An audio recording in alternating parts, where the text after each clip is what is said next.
Before 1920, sound in film was non-existent. Without synchronized dialogue or music, filmmakers had to rely solely on what was being shown on screen, or mise-en-scène.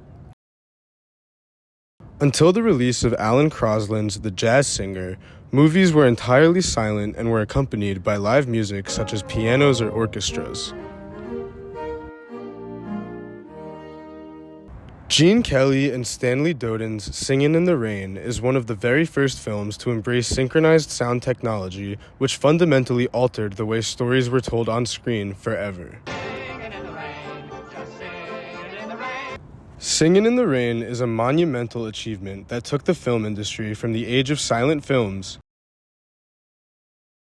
to a new era of talkies. You're speaking for Lena also? Now look, RF, the owner of the Coconut Grove may do what Lena tells him to, but you're the head of this studio. Yes, I'm the head of this studio. She's hired. Don Lockwood and Lena Lamont are a famous silent film duo who, under contract with Monumental Pictures, must transition from acting in silent films to talkies.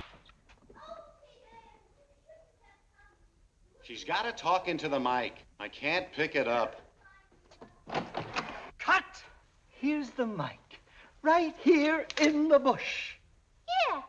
Now you talk towards it. The sound goes through the cable to the box. A man records it on a big record in wax. But you have to talk into the mic first. In the bush. Now try it again. Don and his partner, Cosmo Brown, join forces to make this new talking picture the best that it can be. Through multiple comedic trials and tribulations, Singin' in the Rain tells of the struggle that came from the reprogramming Hollywood into an industry sustainable for decades to come.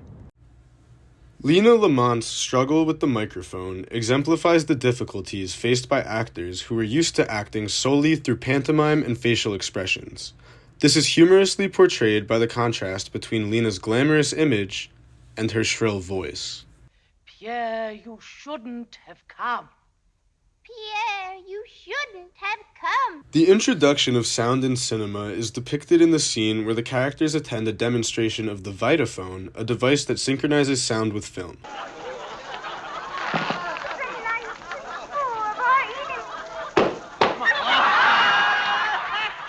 The studio executives panicking about the financial risks of producing talkies highlights the widespread apprehension brought to the industry by this major shift. What's that? A thunderstorm outside? It's those pearls, Mr. Simpson.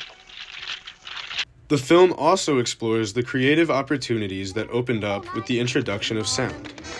Good morning to you. Nothing could be grander than to be in Louisiana in the morning. Singin' in the Rain's iconic dance sequence symbolizes the creative liberties that artists could now take on. I'm singing in the rain, just singing in the rain. What a glorious feeling, I'm happy again. I'm laughing at clouds so dark up above. In conclusion, Singin' in the Rain perfectly depicts the excitement and confusion surrounding the introduction of sound in cinema. A shimmering, glowing star in the cinema firmament. It says so. Right there.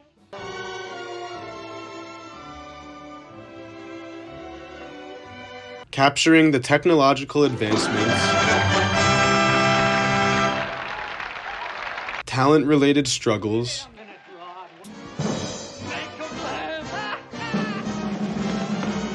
production challenges,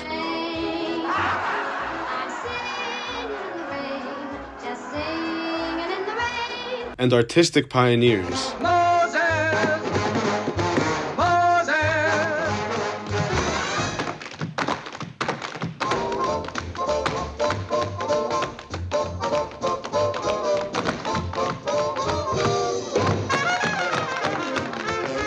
Singin' in the Rain provides a humorous yet insightful portrayal of the transition from silent films to talkies.